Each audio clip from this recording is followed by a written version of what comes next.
Semuanya selamat datang di seminar online pada siang hari ini dengan tema efektifkah kebijakan larangan mudik di masa pandemi.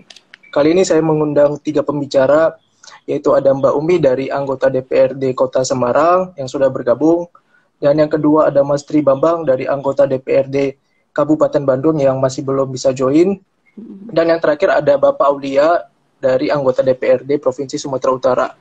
Dan masih menunggu kedua pembicara untuk masuk ke dalam live IG untuk siang hari ini. Ya. Oke, sebelumnya saya sapa dulu ada Mbak Umi yang sudah bergabung. Halo Mbak, selamat siang. Selamat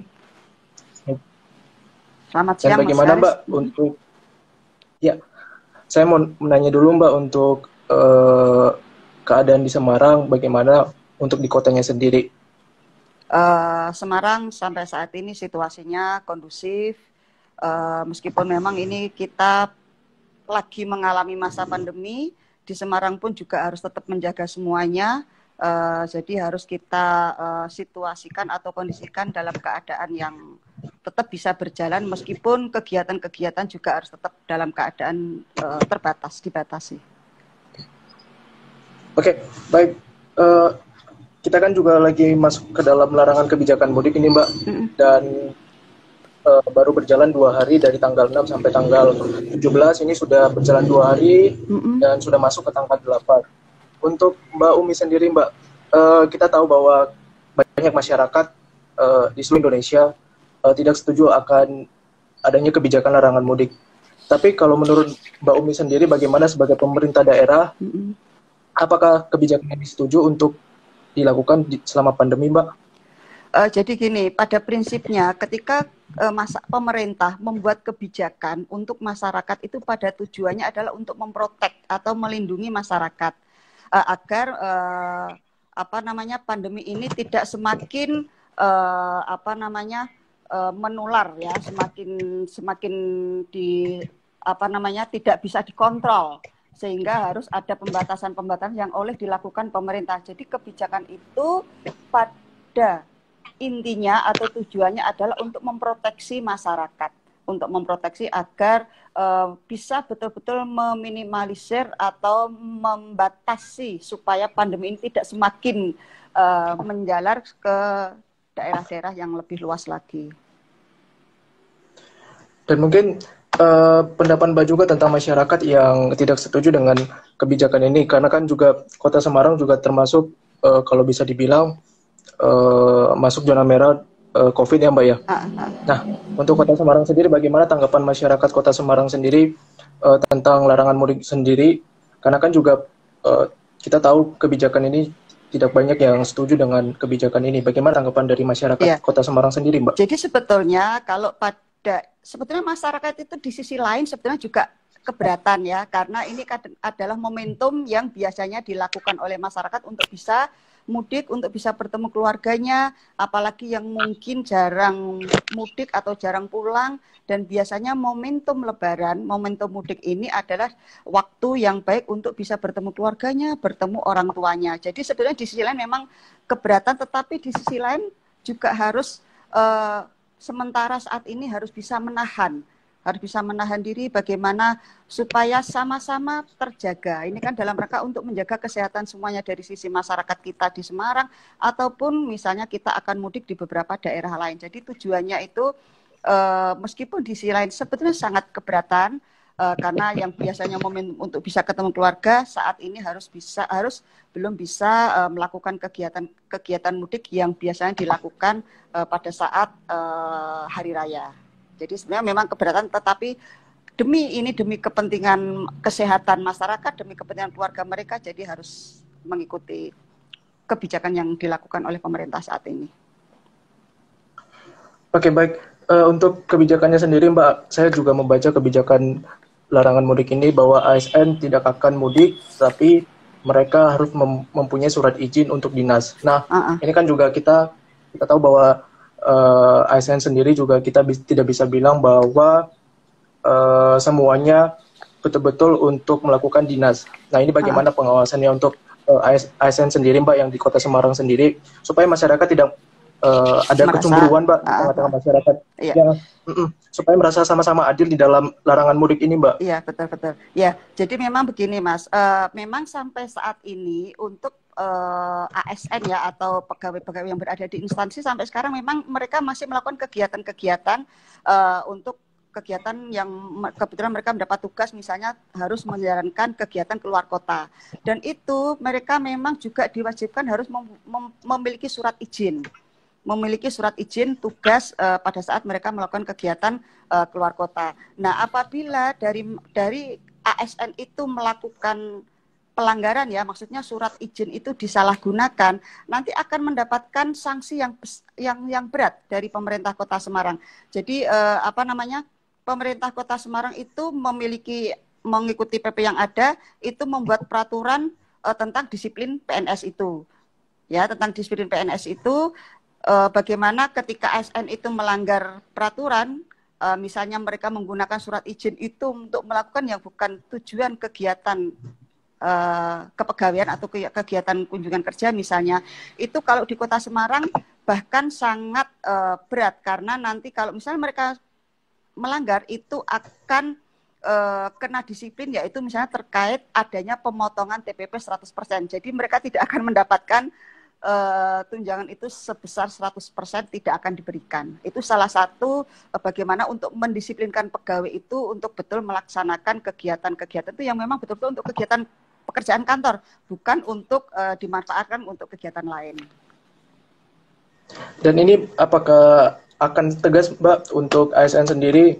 Karena kan kita juga butuh ketegasan, Mbak. Jangan hanya masyarakat yang diberi sanksi tegas, tetapi ASN yang melanggar, apakah betul-betul akan disanksi tegas untuk Kota Semarang sendiri, Mbak? Oh ya, sangat tegas. Seperti yang saya sampaikan tadi itu. Jadi yang menjadi contoh yang paling sederhana itu adalah tadi ketika mereka tetap memaksakan misalnya yang memang tidak boleh, benar-benar tidak boleh mudik, tetapi mereka melanggar itu yang menjadi yang paling berat itu adalah salah satu sanksi yang berat adalah mereka akan dipotong TPP-nya 100%. Jadi itu tidak akan mendapatkan TPP untuk 100%. Jadi mereka tidak akan mendapatkan itu dari sanksi dari sanksi kebijakan untuk pendapatannya ya. Kalau sanksi yang lain pasti kita juga ada untuk sanksi mereka yang melanggar yang sudah dibuat ini. Karena kan dari pemerintah, dari ASN kan kita harus memberi contoh nih. Ya kan, harus memberi contoh kepada masyarakat. Kalau kita tidak disiplin, itu kan sama dengan kita memberi contoh kepada masyarakat untuk tidak disiplin. Nah, sehingga itu ya memang harus kesadaran itu harus betul-betul diterapkan kepada diri sendiri, dan di samping itu mereka juga harus menjaga bagaimana menjadi ASN itu harus menjadi contoh kepada masyarakat. Harus mereka disiplin, itu dari sisi untuk memberikan contoh kepada masyarakat. Dari sisi lain itu sanksi yang berat adalah TPP-nya dipotong sebesar 100% nggak dapat. Itu. Dan ini ada juga kayak ibaratnya kan juga Satgas COVID juga ada kayak pengawasan untuk COVID sendiri, dan mungkin ada nggak sih, Mbak, pengawasan terhadap ASN yang nakal? Ada nggak pengawasannya? Ada mungkin Satgas yang dibentuk? Oh ada, ya ada. Jadi masing-masing satgas itu kan ada sampai di tingkat RT, RW, misalnya itu terkait kalau ada masyarakat yang datang ya. Tetapi dari OPD dari kelurahan, kecamatan, dan OPD itu semuanya ada satgasnya, Mas. Jadi nanti betul-betul disiplin itu akan diterapkan. Jadi akan dipantau dan satgas ini nanti akan melakukan pemeriksaan kepada mereka yang betul-betul tidak menerapkan apa yang sudah diatur oleh pemerintah daerah. Jadi itu betul-betul ada. Jadi memang betul-betul harus dilaksanakan.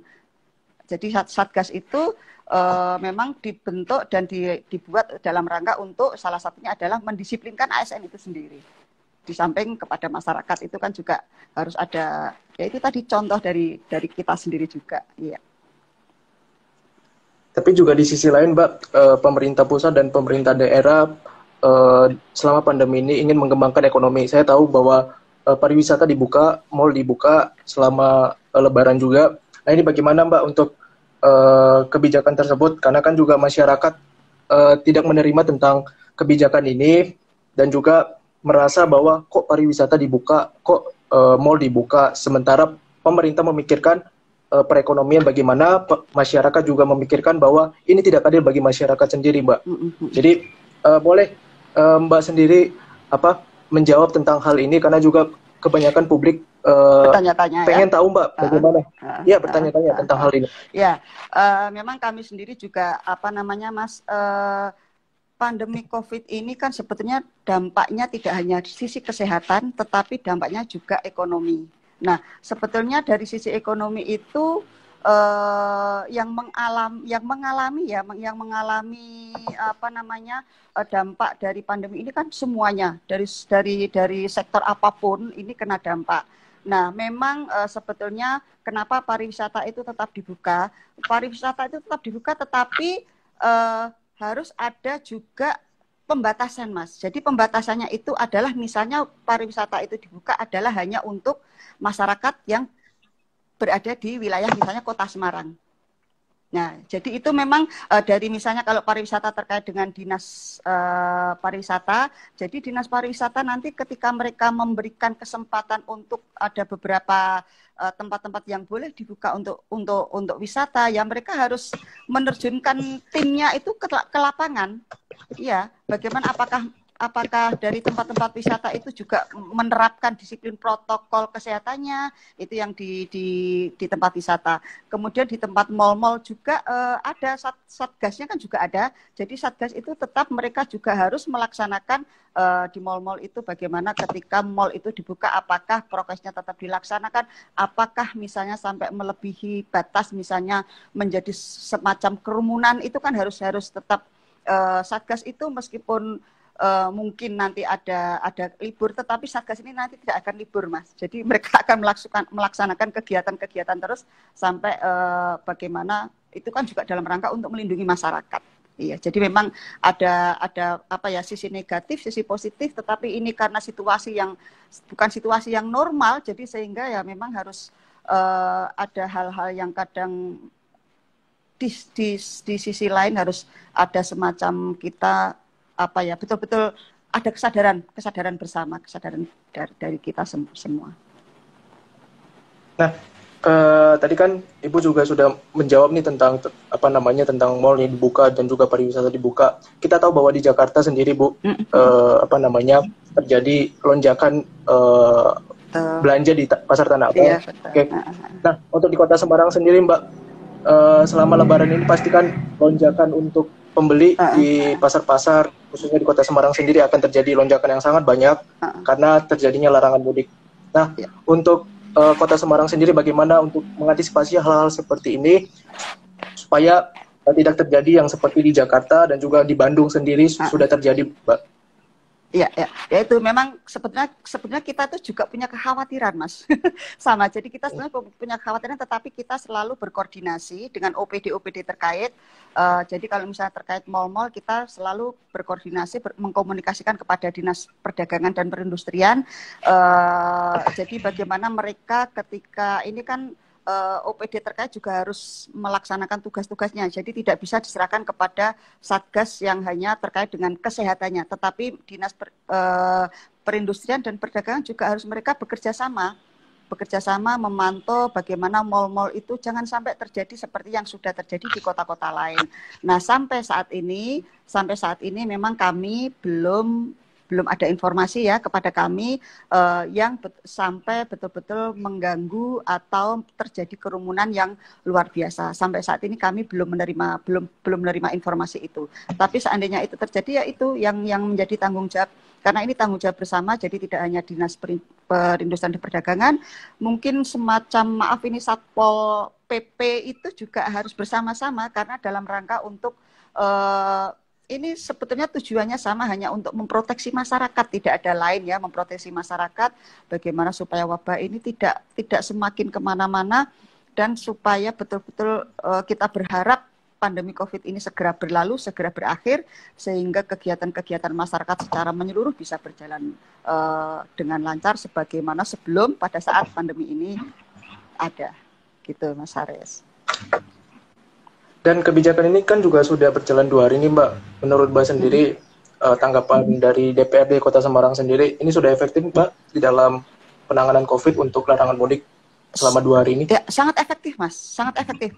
Harus diberlakukan. Jadi larangan ini harus diberlakukan karena kami kebetulan beberapa waktu lalu kan ada event libur yang lama ya. Itu ternyata meningkat lagi, Mas, melonjak lagi yang terkena COVID itu. Di daerah kami ada salah satu wilayah, satu RT itu, Mas. Ada yang terkena itu sampai 29 orang.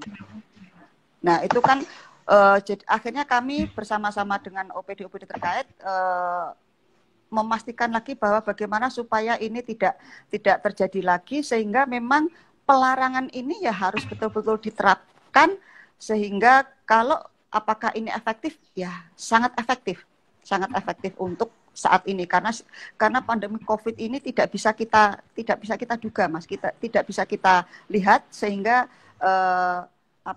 kalau tidak ada pembatasan, kita khawatirkan nanti akan melonjak lagi seperti dulu. Karena kan kemarin kita tinggi, sempat turun, tinggi lagi. Nah, ini sudah agak turun. Jadi ini yang harus kita pertahankan saat ini supaya COVID ini tidak semakin lebih luas lagi. Situasi di Semarang seperti itu. Jadi ya. Iya, bagaimana Mbak tadi? Ya, situasi di Semarang seperti itu, Mas. Mungkin di kota-kota lain juga sama ya, sempat tinggi, sempat turun, kemarin sempat tinggi lagi. Nah, ini turun. Nah, ini kita harapkan karena baru beberapa waktu lalu, Mas, seminggu yang lalu yang sempat naik tinggi itu. Nah, yang turun memang baru antara 3 hari 4 hari ini. Karena kan kita selalu memantau tiap harinya.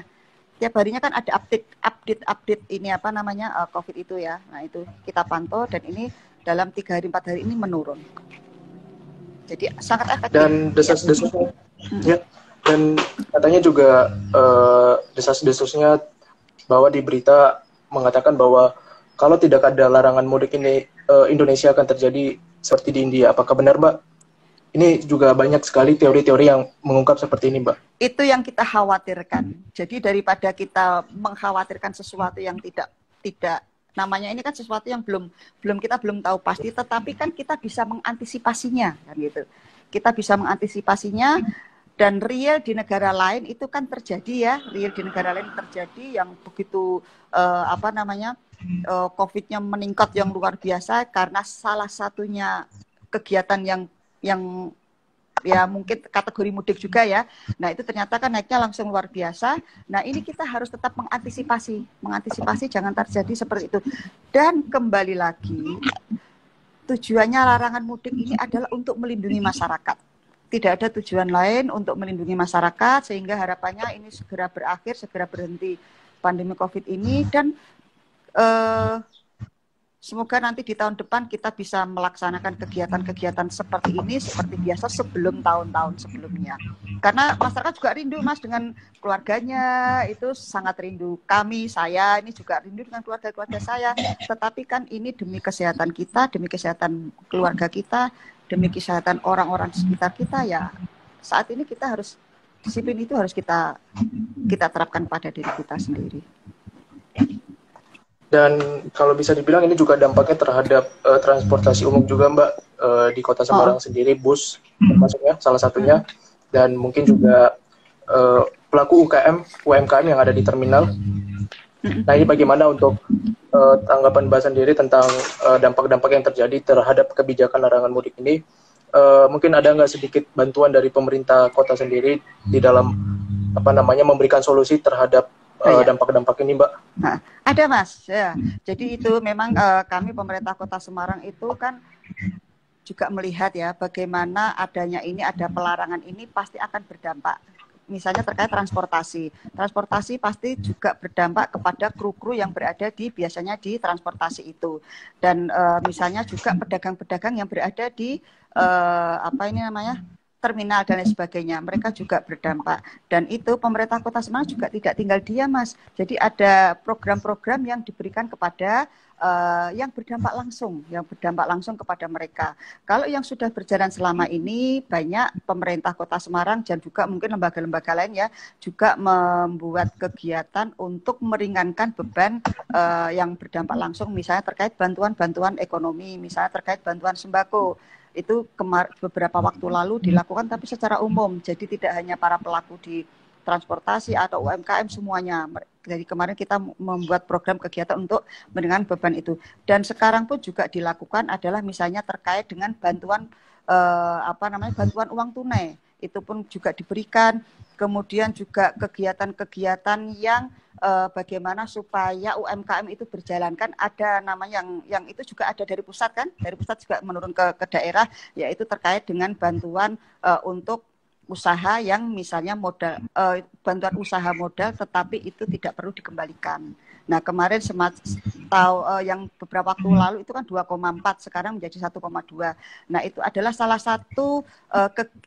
satu program dari pusat ke daerah yang dalam rangka untuk meringankan beban bagi keluarga besar kita yang berada di transportasi atau di UMKM yang memang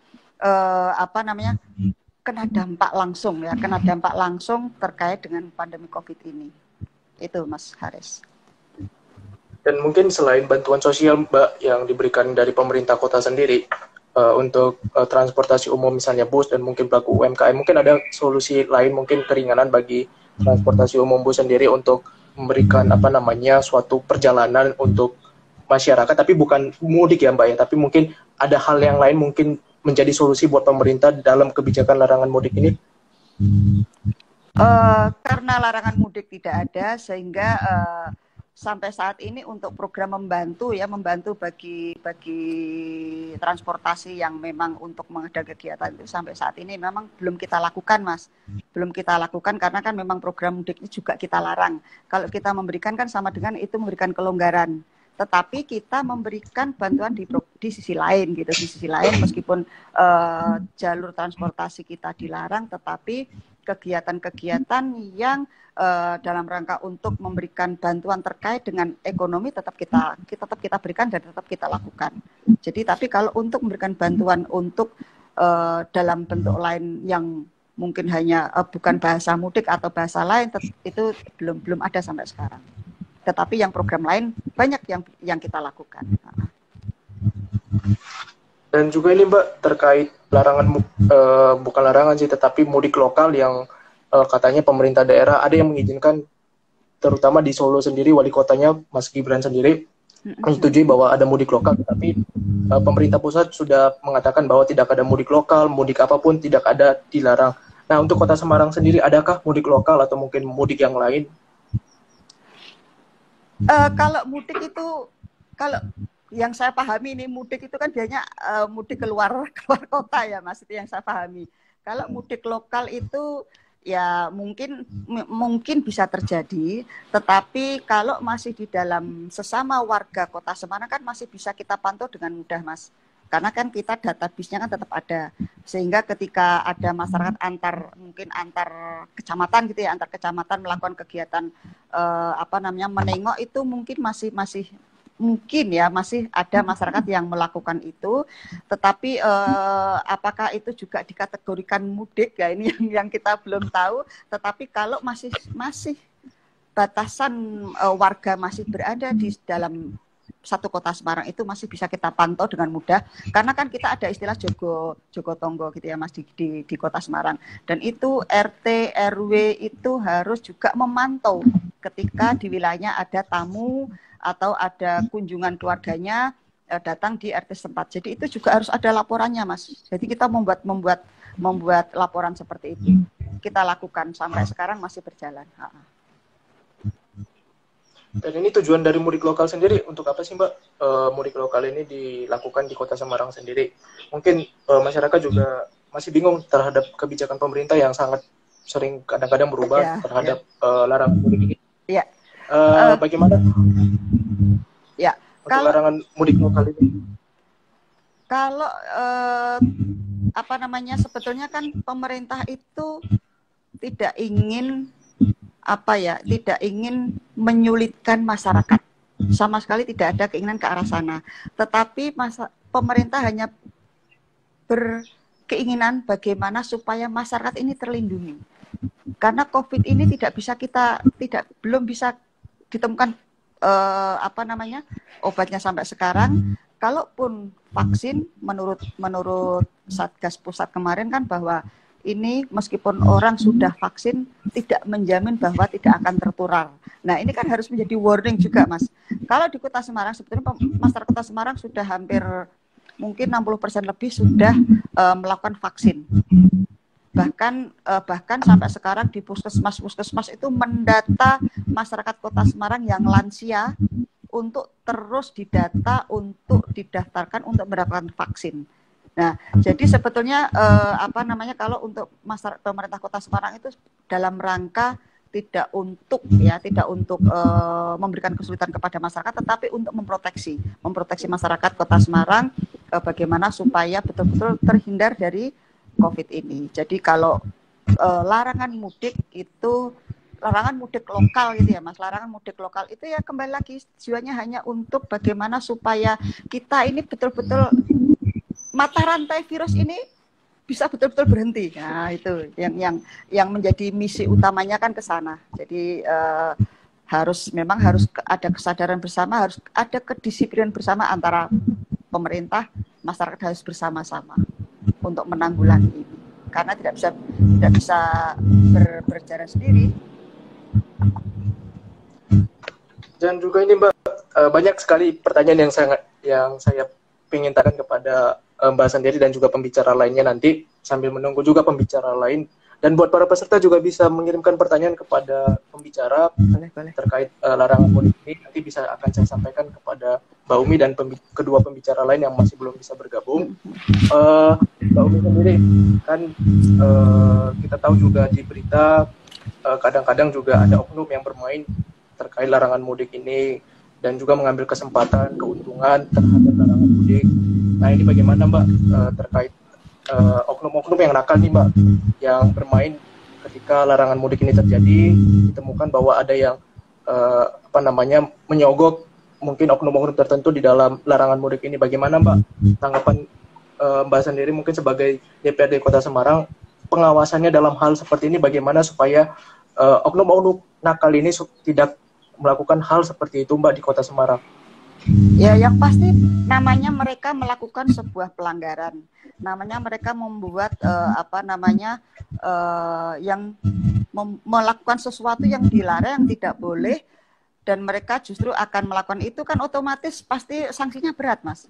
Sanksinya berat dan pemerintah Kota Semarang sebenarnya tidak hanya melepas gitu saja, nih. Jadi kita tetap memantau dan Satgas itu tetap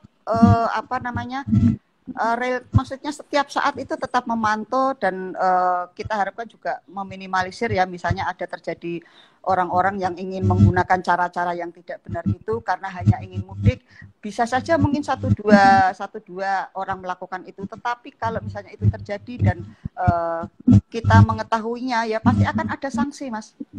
Pasti sanksi itu harus diberikan. Nanti kalau tidak diberikan itu akan memberi contoh yang lain, nanti akan dilakukan terus. Nah itu kan tidak baik juga. Jadi kalau misalnya ada terjadi satu dua kemungkinan bisa terjadi, tetapi sanksi itu ya harus kita terapkan kepada mereka yang melanggar atau membuat upaya tadi supaya tetap dengan membuat surat atau apa itu harus kita terapkan sanksinya. Sanksinya harus tetap kita berikan kepada mereka. Dan di Kota Semarang sendiri apakah sudah ada Mbak oknum-oknum yang melakukan kesalahan ini? Mungkin belum tersampaikan oleh media. Yang seperti itu,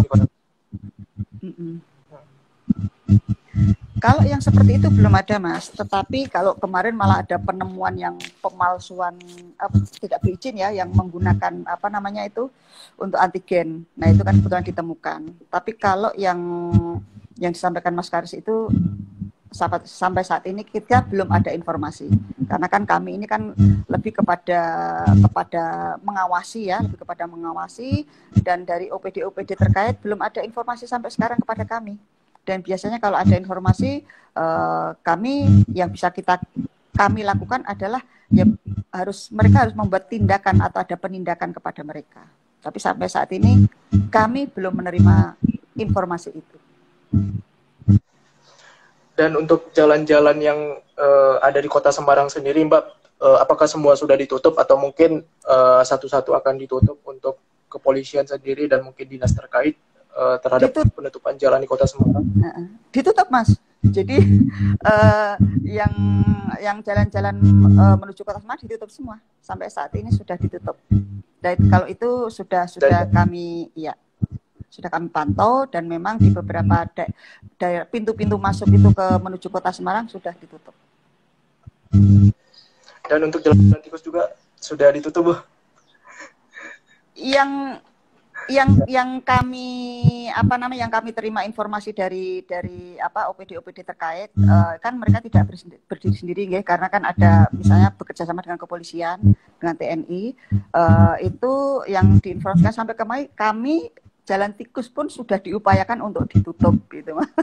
Itu adalah upaya-upaya yang kami lakukan, bagaimana supaya pelarangan ini betul-betul efektif, betul-betul bisa berjalan, dan itu dalam rangka juga kembali lagi untuk melindungi masyarakat. Jadi sudah sampai ke jalan-jalan tikus pun, seperti di daerah-daerah kami ini kebetulan juga kita lihat penutupan itu juga terjadi gitu.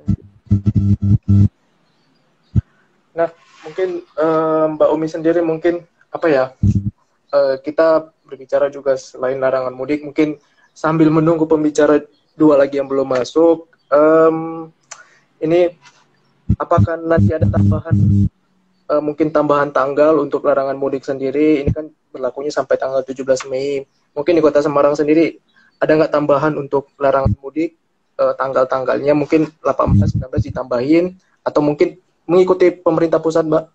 Sampai sekarang masih mengikuti pemerintah pusat, Mas. Sampai sekarang masih mengikuti pemerintah pusat sampai dengan tanggal 17. Jadi masih mengikuti sampai saat ini. Jadi mungkin nanti kalau ada, harapannya sih tidak terjadi peningkatan ini ya, maksudnya terkait dengan COVID itu. Kalau tidak ya tetap masih mengikuti pemerintah. Tetapi kalau misalnya ada hal-hal di luar dugaan ya bisa jadi nanti akan ditambah. Dan itu biasanya nanti akan dikoordinasikan. Dan juga arahan dari Bapak Wali Kota, Mbak, terhadap kebijakan ini apa? Arahan dari Pak Wali Kota sendiri? Ya itu dari OPD terkait harus betul-betul melaksanakan tugas ini, dan mereka juga harus betul-betul memantau di lapangan. Kalau kami kan fungsinya lebih kepada pengawasan, jadi kami pun juga memantau OPD terkait bagaimana mereka melaksanakan tugas ini dengan benar, dengan sungguh-sungguh, misalnya dari dinas kesehatannya, misalnya dari kalau misalnya terjadi di mall juga dinas perdagangan dan perindustrian seperti apa, dan Satpol PP juga seperti apa. Jadi dinas-dinas terkait semuanya ini berkolaborasi untuk bekerja bersama-sama, apa yang sudah diinstruksikan oleh Pak Wali Kota terhadap masyarakat yang menjadi kewajiban oleh OPD terkait melaksanakan tugasnya dengan benar. Nah, kami juga sekaligus juga mengawasi. Kadang kami juga tidak hanya sekedar menerima masukan atau informasi, tetapi juga kami ke lapangan, Mas. Jadi kami ke lapangan dengan beberapa teman-teman ya. Kalau misalnya kami kan di komisi kami juga sering melakukan kegiatan-kegiatan pemantauan di lapangan bagaimana OPD terkait itu melaksanakan tugasnya. Nah, itu sampai saat ini yang kami lihat mereka juga melaksanakan tugasnya dengan benar. Tadi kan kita sudah berbicara tentang ASN sendiri, Mbak. Mungkin dari anggota DPRD-nya sendiri, Mbak, dan juga Pak Wali Kotanya, apakah betul-betul akan menuruti larangan mudik ini, tidak akan turun ke daerahnya? Harus kita ikuti. Ya, harus kita ikuti. Kita harus memberi contoh ini. Kalau kita memberikan larangan ya, memberikan instruksi atau perintah ini istilahnya, pemerintah Kota Semarang kepada masyarakat untuk tidak mudik. Nah, kita ASN, anggota DPRD, Pak Wali Kota, Bu Wakil Wali Kota, juga harus memberi contoh. Kita juga harusnya tidak mudik juga, gitu loh. Kita harusnya tidak mudik juga. Kalau kita memberikan pelarangan kepada masyarakat, kita pun juga harus disiplin juga, tidak sementara ya juga harus sama tidak mudik, karena kembali lagi ini kan tujuannya untuk memproteksi kita sendiri, memproteksi keluarga besar, memproteksi lingkungan. Jadi apa namanya, yang harus kita fokuskan itu kenapa ini dilarang mudik kan gitu, kan seperti itu kan. Nah, yang harus kita apa namanya, kita pikirkan kembali adalah terkait dengan kesehatannya itu, dengan COVID-nya itu gitu. Kenapa ini dilarang mudik ya, karena COVID ini yang betul-betul sampai sekarang belum, dan ini sudah ulang tahun loh Mas, COVID itu ya, sudah 1 tahun lebih, sampai sekarang juga belum ditemukan, dan sampai sekarang pun hanya turun, tetapi kan belum hilang, belum ketemu apa namanya untuk bisa apa ya, obatnya juga belum ketemu, vaksin pun tidak menjamin bahwa orang ini tidak akan tertular. Jadi yang harus kita apa namanya, kita pikirkan adalah ini COVID-nya, bukan karena mudiknya, tetapi karena COVID-nya. Kalau mudik itu adalah efek dari gitu kan, efek dari kebijakan terkait dengan adanya pandemi COVID ini. Jadi kembalinya kita ke sana. Karena nanti kalau kita berpikir mudiknya, ya itu pikirannya kenapa tidak boleh mudik. Padahal ini substansinya kan terkait dengan COVID-nya kan gitu. Nah ini harus kita sadarkan bersama. Harus membuat pemahaman bersama bahwa ini adalah dalam rangka untuk memproteksi kesehatan kita semua, masyarakat, diri kita sendiri, dan keluarga besar kita. Jadi lebih ke sana.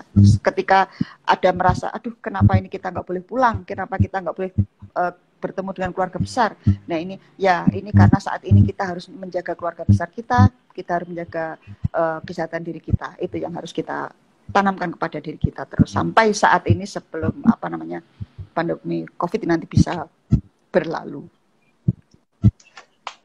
Dan juga saya nonton berita juga Mbak, sering nonton berita terhadap larangan mudik ini karena mengadakan seminar larangan mudik.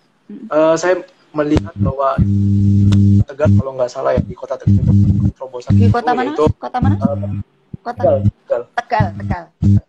Iya, Tegal. Memberikan terobosan baru terkait larangan mudik. Mungkin dinas terkait, mungkin dinas perhubungan atau dinas apa gitu, saya lupa.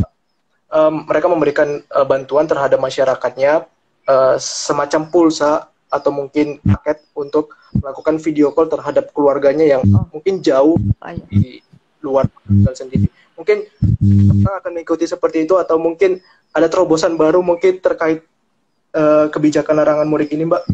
Itu bagus itu Mas, maksudnya itu apa namanya, sebuah apa namanya solusi ya. Itu adalah sebuah solusi bagi masyarakat yang tidak mudik, diberikan bantuan semacam kuota itu ya, pulsa atau kuota untuk bagaimana mereka berkomunikasi dengan masyarakat. Sampai saat ini memang fokus kita belum ke sana, pikiran kita masih lebih kepada ini apa namanya, terkait dengan ekonomi yang ini ya, maksudnya kebutuhan pangan. Jadi lebih ke situ. Nah, kalau memang nanti dimungkinkan ada program seperti ini, atau bisa jadi nanti pemerintah Kota Semarang membuat terobosan lain yang dalam rangka untuk meringankan beban masyarakat, bagaimana caranya tetap bisa berkomunikasi dengan keluarganya yang berada di luar kota, bisa jadi mungkin juga dilakukan, atau mungkin nanti ada terobosan-terobosan lain yang bisa dilakukan oleh pemerintah Kota Semarang melalui dinas ya yang terkait apa, nanti kan dari masing-masing OPD biasanya punya anggaran yang bisa memang diberikan untuk masyarakat. Ada anggarannya, apakah nanti misalnya anggaran itu bisa dialihkan ke sana. Nah, itu memang bisa terjadi, bisa dilakukan juga. Ini Mbak, banyak hal yang pengen saya tanyakan terkait larangan mudik ini. Saya baca di berita bahwa di Cilacap sendiri ABK masuk, warga negara asing dari Filipina masuk ke Cilacap dan positif corona. Nah, ini kan juga warga negara asing, tentunya ada pengendalian terhadap pemerintah daerah dan juga pemerintah pusat sendiri. Bagaimana nih Mbak untuk Kota Semarang sendiri terhadap warga negara asing yang masuk, yang apakah diizinkan atau mungkin akan dilarang? Karena kita melihat di berita bahwa Cilacap warga negara asing pindah masuk dan positif. Iya, ABK. ya harusnya diberlakukan sama, Mas. Ya, harusnya diberlakukan sama. Kalau masyarakat kita nggak boleh keluar, ya kan, berarti ya harusnya pemerintah Kota Semarang pun juga melakukan tindakan disiplin kepada mereka yang datang ke Kota Semarang. Jadi harusnya sama, ya harusnya peraturan itu dibuat sama, antara keluar dan masuk itu dibuat sama. Jadi harusnya ada tindakan yang sama dan harus ada larangan yang tegas. Harus ada larangan yang tegas, harus ada tindakan yang tegas. Karena misalnya terjadi yang seperti terjadi di Cilacap atau di daerah lain yang kebetulan mereka datang ternyata juga membawa virus tadi, itu kan sama dengan kebijakan yang dilakukan terkait pelarangan mudik kan tidak efektif jadinya nanti kan, ya kan? Tidak efektif jadinya kan malah merugikan masyarakat Kota Semarang. Jadi emang harus ada tindakan yang tegas dan harus disiplin, walaupun sebetulnya juga itu mungkin bisa jadi ada beberapa, misalnya mungkin bisa terjadi keluarga besar kita kan bisa jadi, tetapi ya jangan sampai seperti yang disampaikan Mas Karis tadi, ada semacam kecemburuan ya. Ini kenapa kita mudik nggak boleh, tetapi ada misalnya ada yang datang ke sini boleh, itu kan berarti nanti menjadi tidak efektif larangan mudik itu ketika itu diberikan kelonggaran seperti itu.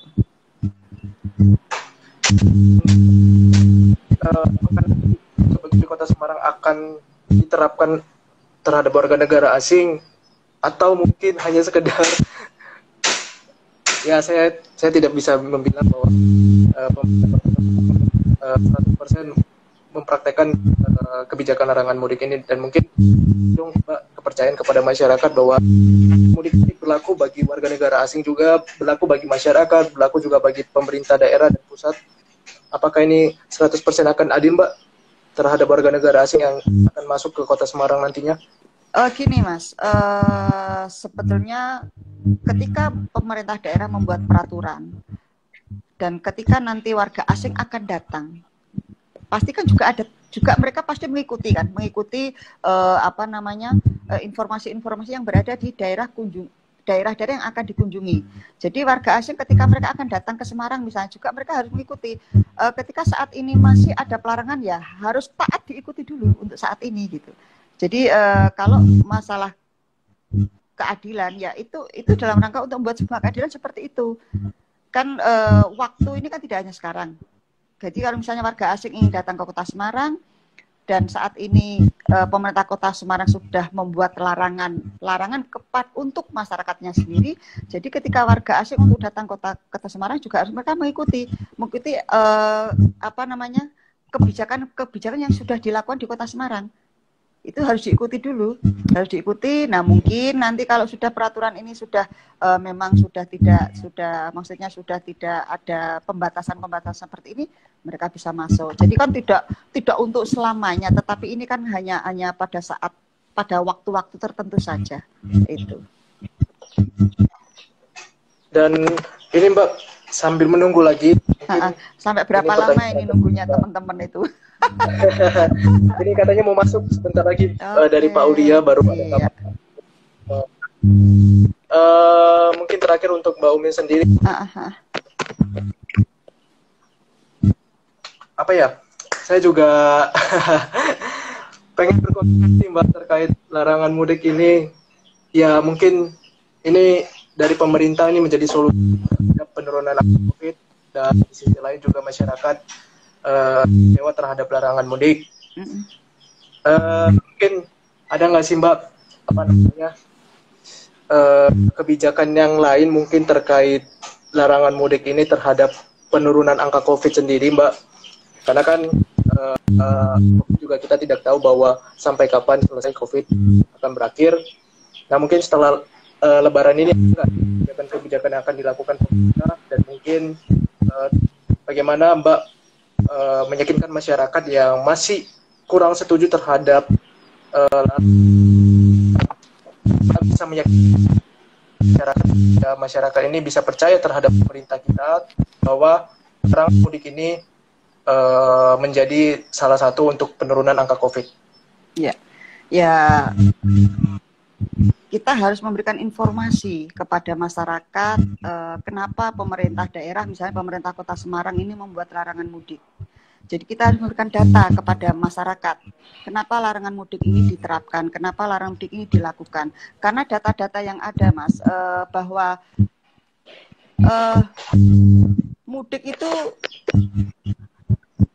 biasanya, ini kan karena budaya ya, budaya untuk ketemu keluarga, itu kan biasanya terjadi berkumpulnya masyarakat, berkumpulnya keluarga besar, ya kan, berkumpulnya keluarga besar, dan itu bisa gitu ya, bisa dimungkinkan atau terjadi atau yang tidak kita ketahui ternyata di dalam berkumpulnya keluarga besar itu misalnya ada salah satu yang membawa virus. Nah ini kan kita tidak bisa kita duga, dan bisa jadi juga ketika keluarga besar itu berkumpul ternyata ada salah satu keluarganya juga yang memiliki bawaan penyakit yang memang ketika COVID itu datang itu semakin memperparah sakitnya. Nah, itu kita harus memberikan penyadaran kepada masyarakat. Kenapa larangan mudik itu diterapkan? Ya harus meyakinkan kepada masyarakat ini untuk melindungi masyarakat, gitu. Untuk melindungi masyarakat, untuk melindungi diri sendiri, untuk melindungi keluarga, untuk melindungi lingkungan. Dan apabila kita memiliki, karena kan gini Mas, untuk usia-usia yang di atas, usia-usia lansia itu kan sangat rentan dengan COVID ini. Nah itu juga melindungi kepada orang tua kita. Jadi ini adalah dalam rangka untuk kita menyayangi orang tua kita, sehingga ya berat tetapi harus kita terapkan. Jadi kita memang berat Mas, karena biasa kita ketemu keluarga, saat ini ini sudah 1 tahun ya, dulu juga sudah, dan ini masih belum bisa jadi kita belum bisa mudik lagi. Ya sebetulnya kita sedih pasti, tetapi ini kembali lagi ini untuk dalam rangka untuk menjaga kesehatan diri kita sendiri, untuk menjaga kesehatan kita, keluarga dan lingkungan. Jadi kita harus memberikan kepercayaan kepada mereka bahwa ini adalah dalam rangka untuk meminimalisir semakin mewabahnya COVID. Kemudian ini juga dalam rangka untuk betul-betul mata rantai COVID ini terputus. Nah, jadi ini kalau mudik ini adalah yang salah satu saat ini yang memang dilarang. Tetapi sebetulnya kan ada kegiatan-kegiatan lain yang juga dilarang. Meskipun ada kegiatan yang memang sudah mulai baru memulai untuk diuji coba. Misalnya kayak sekolah-sekolah kan sekarang sudah mulai offline. Ada beberapa di Kota Semarang juga sudah dilakukan, tetapi itu pun baru uji coba, jadi belum semuanya. Kalau memang nanti COVID-nya juga menurun dan uji coba misalnya yang sudah sekolah-sekolah masuk ini tidak ada kendala dan tidak ada klaster gitu ya, bahasa klaster baru di situ, mungkin juga sekolah-sekolah juga akan mulai di ini lagi. Jadi ini kita harus memberikan kesadaran bersama untuk kesehatan kita. Ya. Sebelumnya Mbak, saya akan mengundang Pak Aulia dulu, ya. Pak Aulia untuk bergabung. Ya. Akan join di keputus-putus nggak dengar. Ini sebenarnya akan mengundang Pak Aulia untuk ikut bergabung karena sudah bergabung di dalam KTG. Dan mungkin Mbak Umi sendiri ada kegiatan lain habis ini atau mungkin masih tetap? Kalau saya ini kebetulan mau ada acara di Salatiga Mas, jadi kalau memang untuk saya bisa. Nanti. Kalau begitu terima kasih untuk Mbak Umi. Nanti saya akan melanjutkan kepada Bapak Aulia untuk melanjutkan sesi pertanyaan selanjutnya. Terima kasih Mbak Umi. Ya, sama-sama. Selamat siang dan juga selamat kalau bisa dibilang lagi bulan puasa ini Mbak. Ya. Jadi saya mengucapkan ya mudah-mudahan lancar puasanya Mbak sampai tanggal 13. Ya, terima kasih Mbak Umi. Ya. Terima kasih Pak sudah bergabung Pak. Ya, Bang, dan selamat siang buat Pak. Ya, selamat siang buat Pak Umi sendiri. Apa kabar Pak? Alhamdulillah baik. Gimana, sehat Bang? Sehat Pak, sehat juga. Iya sehat, saya juga sehat. Dan kita lagi mengadakan seminar Pak, temanya tentang efektifkah larangan mudik di masa pandemi. mungkin Pak Aulia sendiri sebagai anggota DPRD Provinsi Sumatera Utara sendiri, saya mau nanya dulu sebelumnya, bagaimana COVID yang ada di Sumatera Utara sendiri? Kalau untuk COVID Sumatera Utara sama dengan mungkin kayak provinsi lainnya ya, pasti dengan angkanya pasti meningkat. Kalau untuk masalah tingkat kematian juga meningkat, dan kita tahu sama-sama bagaimana COVID ini selalu meningkat, belum ada kata turun ini kan, begitu Bang. Dan untuk ini Pak, untuk larangan mudik sendiri, menurut Bapak sendiri apakah setuju terhadap larangan mudik ini? Karena juga banyak masyarakat yang tidak setuju dengan larangan mudik, Pak. Sebenarnya untuk masalah setuju dan tidak setuju sih, itu kan lebih tergantung bagaimana kondisi saat ini. Kalau saya pribadi juga pasti namanya setuju. Kenapa setuju? Karena angka COVID sekarang kan makin meningkat. Dan juga dengan adanya larangan mudik ini kita tahu bisa dibilang mengontrol tingkat COVID itu sendiri. Karena kita tahu berapa puluh juta orang akan mudik di seluruh Indonesia. Nah, ada larangan mudik di luar provinsi dan juga lokal. Dan semua sekarang udah total, benar-benar mudik itu nggak boleh lagi. Mungkin saya setuju lah, Bang, untuk itu. Dan ini Pak, untuk Provinsi Sumatera Utara sendiri Pak, bagaimana pemerintahnya untuk memberikan ketegasan terhadap ASN juga? Karena kan kita tidak bisa pungkiri bahwa ASN sendiri di dalam kebijakannya itu mengatakan bahwa ASN boleh, tapi ada surat dinasnya. Nah, ini bagaimana supaya mengantisipasi dari Provinsi Sumatera Utara sendiri agar ASN itu tidak mudik, tetapi betul-betul adanya dinas kerja Pak di luar kota sendiri? Ya kalau logikanya sendiri ya, bagaimana kita melakukan dinas kalau hari raya, itu kan tidak mungkin. Logikanya aja lah. Bagaimana orang melakukan dinas, ini kan lagi hari raya nih minggu depan nih kan, udah mulai masa-masa hari raya. Tidak ada lagi mungkin namanya dinas, tiba-tiba ada orang membawa surat perintah tugas untuk dinas, itu nggak akan mungkin. Kecuali dibuat-buat. Kalau untuk resminya pasti saya rasa nggak ada lagi udah. Dan mungkin kalau misalnya ditemukan ini Pak, untuk ASN Provinsi Sumatera Utara sendiri, mungkin ada sanksi tegas yang diberikan oleh anggota DPRD sendiri membuat kebijakan terhadap sanksi ini Pak? Kalau untuk kebijakan ASN itu kan lagi langsung dari Mendagri, Menteri Dalam Negeri. Kita udah tahu bagaimana Mendagri dan juga Kementerian Pan-RB itu langsung memberikan sanksi untuk penurunan jabatan bahkan sampai pemecatan kan itu. Makanya kita tahu bahwasanya sanksinya tegas langsung dari kementerian, langsung dari pusat, bukan hanya dari DPRD itu sendiri. Dan ini apakah betul-betul akan diberikan keadilan Pak terhadap ASN juga, agar masyarakat tidak menjadi cemburut terhadap larangan mudik ini Pak? Seperti yang saya sampaikan ke Abang tadi, bahwasanya keadilan semua pasti adil. Karena saya sampaikan nggak akan mungkin PNS melakukan dinas, kecuali benar-benar seperti PNS Kemenhub, benar yang menjaga perbatasan dan lain sebagainya. Untuk teknis-teknis PNS yang melakukan teknis di lapangan ya, dalam artian mungkin bencana, BPBD, dan kesehatan itu kan benar itu mereka di lapangan. Kalau misalnya dinas-dinas lain kan, untuk apa urgent yang mereka di sana kan nggak ada untuk melakukan dinas. Kan bisa Abang lihat sendiri bagaimana penilaian itu. Dan juga untuk praktek kebijakan larangan mudik di Sumatera Utara sendiri, bagaimana Pak? Sudah efektifkah selama 2 hari yang sudah berjalan? Kalau masalah efektif nggak efektif, semuanya kan pasti mempunyai rasio rentang tingkat. Kalau saya bilang efektifnya sudah bagus, tapi belum bagus sekali karena kan mungkin ada yang benar-benar katanya mudik ini kan boleh dilaksanakan kalau misalnya ada orang meninggal, kan banyak katanya mengelabui menggunakan hal-hal tersebut kan, surat meninggal dan lain sebagainya. Tapi insya Allah saya belum dapat info bahwasanya ada hal yang terjadi kebobolan begitu. Tapi dari Bapak sendiri mengatakan apakah efektif Pak untuk larangan mudik di Sumatera Utara sendiri Pak? Kalau saya bilang pasti efektif karena saya sampaikan di awal tadi efektif. Efektifnya terkait apa ini Pak? Apakah akan terjadi penurunan angka COVID atau mungkin terjadi yang lain Pak? Kalau masalah penurunan kita nggak menjamin, tapi bisa mengendalikan angka COVID yang mungkin nanti meledak setelah Lebaran itu kemungkinan masih bisa. Karena kan kita nantinya kalau semua orang mudik pulang kampung, sedangkan kita tahu bagaimana kota Medan sebagai pusatnya, orang dari Medan mungkin keluar kota misalnya ke daerah-daerah sekitar Sumatera Utara, ya mereka akan makin menyebarkan dong. Kan dasarnya kayak gitu kan, COVID ini menyebar. Dan juga ini Pak terkait kan saya juga baca di berita bahwa ada larangan, bukan larangan sih, tetapi ada disetujui mudik lokal di Solo sendiri. Mungkin di Provinsi Sumatera Utara adakah mudik lokal? Kalau Atau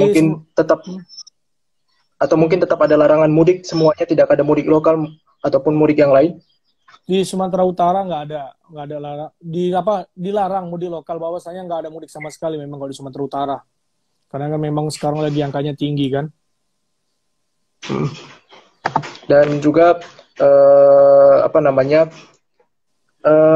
untuk jalan-jalan sendiri Pak di Provinsi Sumatera Utara sendiri bagaimana Pak? Apakah semua sudah ditutup atau mungkin lagi proses di dalam penutupan jalan Pak di Sumatera Utara? Oh, kalau untuk penutupan udah, untuk perbatasan jalan lintas sudah ditutup. Apalagi yang keluar masuk provinsi Sumatera Utara berbatasan dengan 3 provinsi kan, Nanggro Aceh, Sumbar dengan Riau itu sudah ditutup perbatasannya. Dan untuk ini Pak, kan Sumatera Utara juga dekat dengan negara tetangga yaitu Malaysia sendiri Pak. Bagaimana untuk pencegahan terhadap warga negara asing yang masuk, karena juga kita tahu bahwa di Jakarta sendiri warga negara asing Cina masuk, di Cilacap juga masuk. Nah ini bagaimana untuk Provinsi Sumatera Utara sendiri mengantisipasinya Pak? Kalau untuk WNA sendiri kan nggak boleh masuk tuh, setahu saya. Tapi kalau untuk WNI ada yang kepulangan memang kan, itu kan memang dibolehkan, tapi dengan syarat melakukan di hotel tuh 5 hari isolasi. Kan kita tahu. Nah, kalau untuk WNA saya sendiri belum menemukan WNA datang ke Medan dari Kuala Namu, dari luar negeri. Kalau WNI ada, karena kepulangan itu boleh.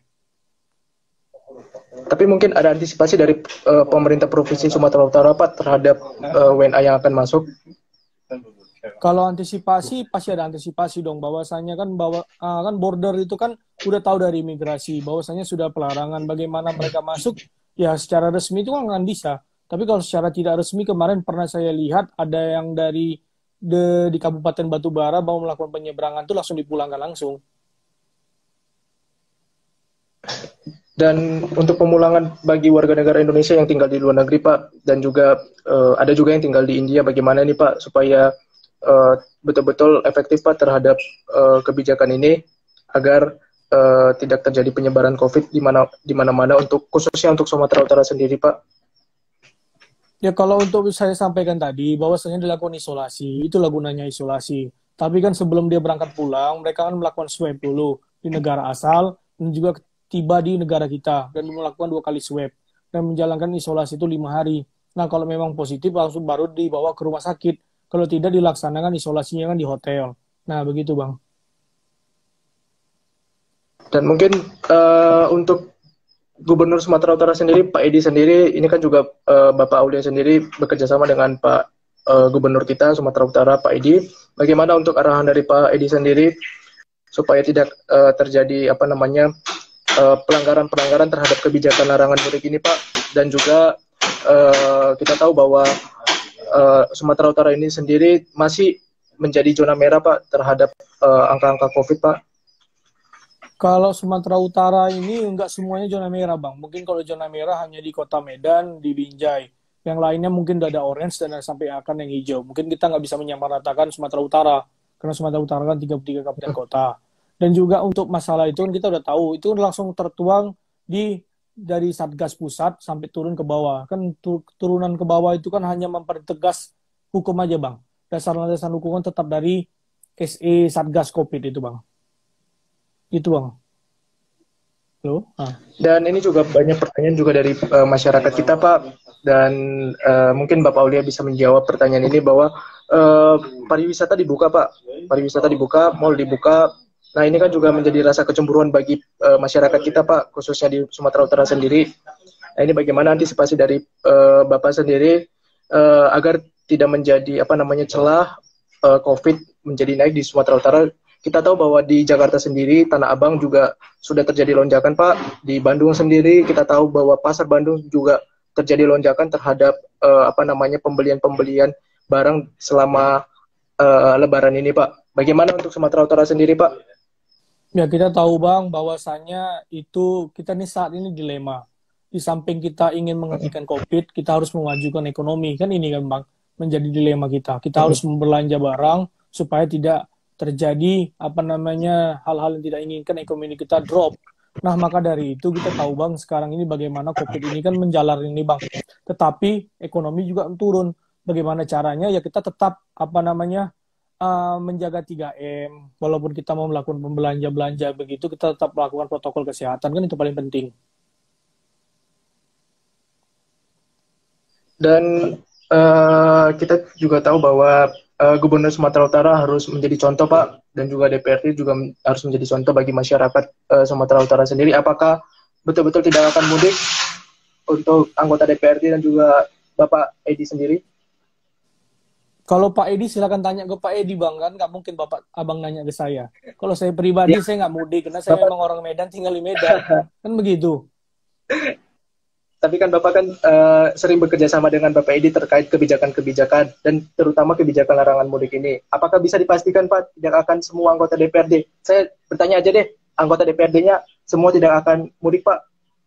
Ya kalau semua saya nggak tahu Bang, 100 anggota DPRD mana saya tahu semua. Itu pertanyaan Abang tuh menanyakan sesuatu hal yang nggak bisa dijawab Bang. Semua bagaimana ya, saya nggak bisa memantau semua lah. Kan tapi kemungkinan tidak mudik, kita juga kemungkinan besar. Karena memang dasarnya kan mereka tinggal semua di Sumatera Utara.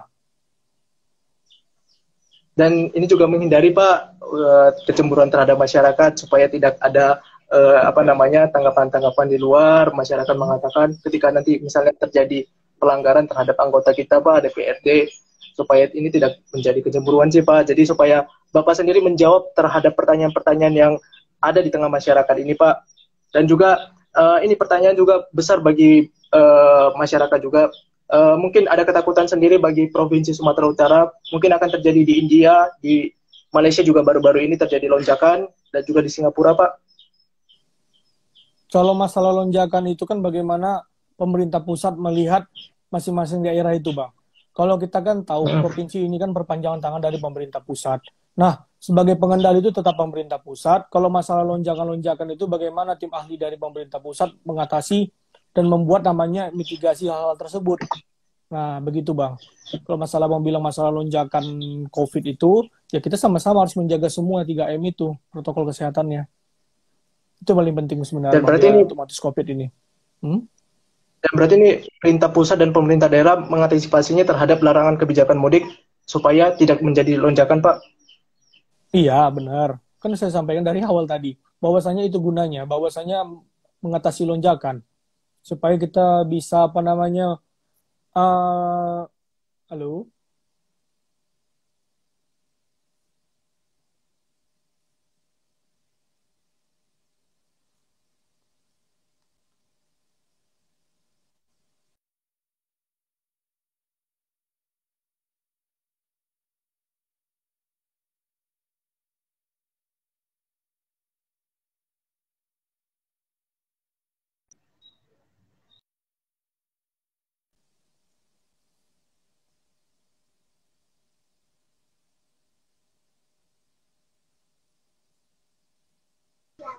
Halo Pak Ulia, mohon maaf, boleh diulang tadi jawabannya?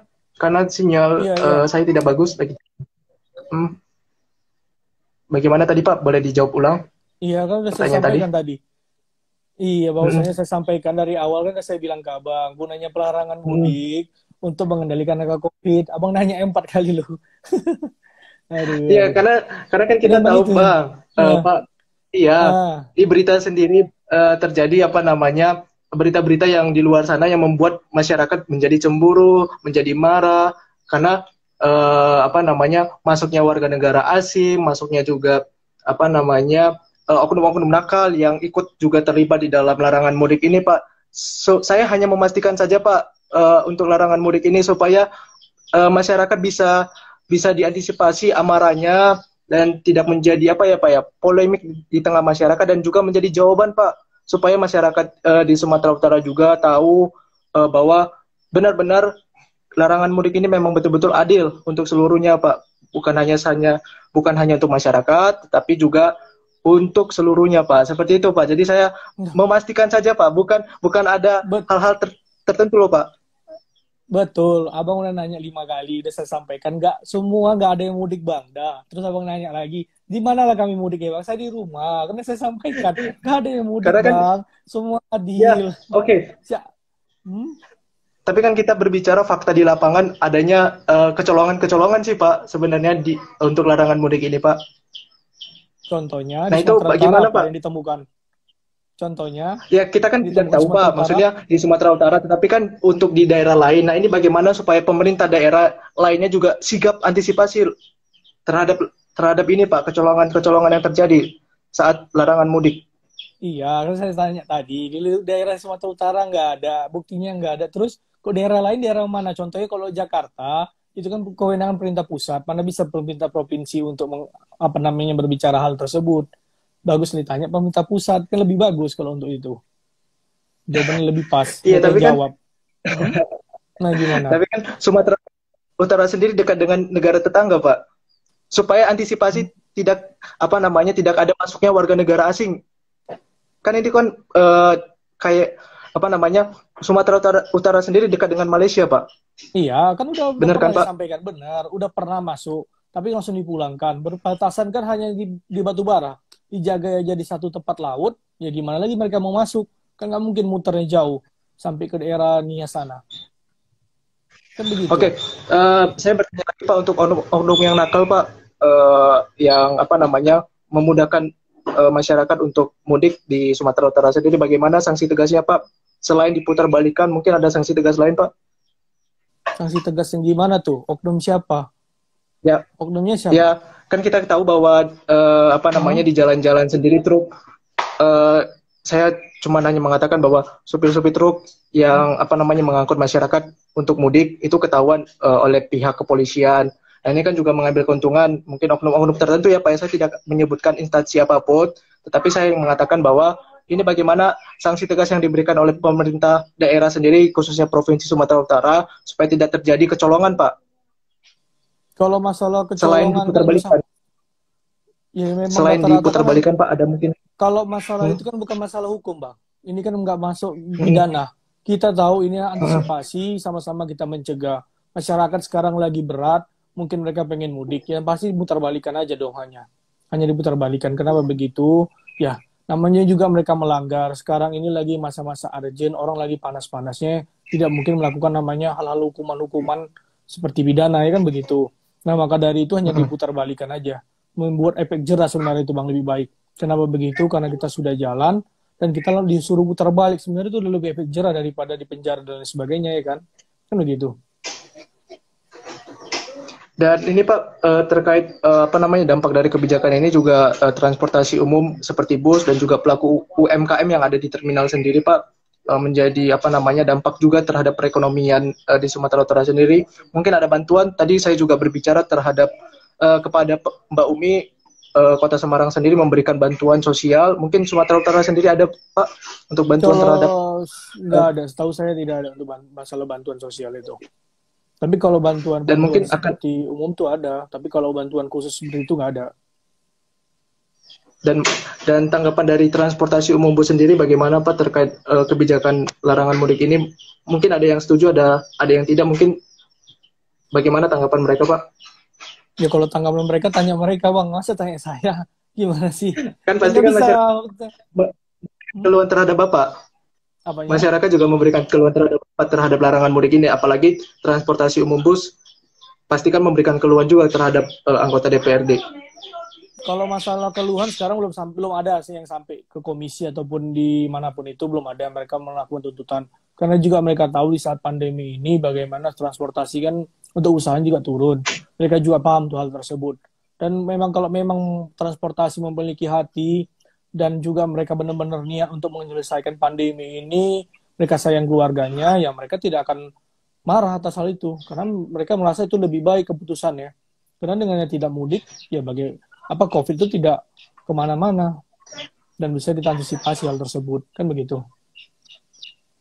Dan untuk di Jakarta sendiri Pak, surat izin keluar masuk ke Jakarta itu ada. Mungkin di Sumatera Utara sendiri akan mencontoh untuk Kalau surat masyarakatnya izin selama larangan mudik. nggak ada, itu hanya khusus DKI Jakarta aja, di provinsi mana lain pun nggak ada, hanya DKI aja pakai SIKM itu. Dan mungkin terakhir ini Pak, mungkin Bapak ada kegiatan sehabis ini. Apakah Bapak yakin bahwa larangan mudik ini akan efektif Pak 100% dan mungkin berjalan dengan lancar sampai tanggal 17? Kalau saya sampaikan nggak ada yang 100% di dunia ini Bang, nggak ada yang sempurna. Ya, bagaimana kita memaksimalkan hal tersebut. Kan hanya itu yang bisanya kita lakukan. Dengan usaha, dengan ikhtiar. Hanya itulah bisa dilakukan dengan pelarangan mudik ini Bang.